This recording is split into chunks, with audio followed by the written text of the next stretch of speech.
लाल बन जा रहा है। इससे ज्यादा और एक चीज और आप लोग बधाई दे दीजिए पवन जी को, शुभकामना। इसी 27 को 51 गरीब लड़कियों के का कन्यादान करने जा रहे हैं। इसके लिए पवन जी को साधुवाद और धन्यवाद। हाँ, बता दिए कन्यादान करने जा रहे हैं। क्या है, देखिए हर इंसान का अपना अपना सोच होता है। अब किसकी कंधे में क्या लिखा है ये तो प्रभु जानते हैं, बट मेरे जीवन का तो ही सपना है। मैं अपने जीवन का लक्ष्य बता दूं क्या है। मैं अगर नजर पड़ जाए किसी गाड़ी में, वो गाड़ी आपको चाहिए,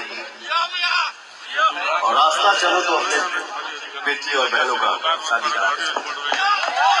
मेरे क्या होना, देखिए कहा जाता है ना कि जिसका लक्ष्य स्पष्ट हो वही इस दुनिया का सबसे बड़ा तीरंदाज इस तरह का अर्जुन बनता है, क्योंकि अर्जुन का भी लक्ष्य निर्धारित था।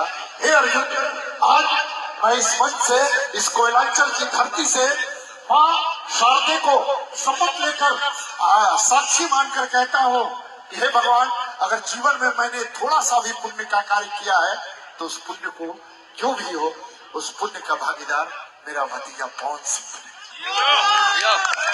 क्या बात। धन्यवाद। अब हम चाहते हैं अपनी जी से एक दो गीत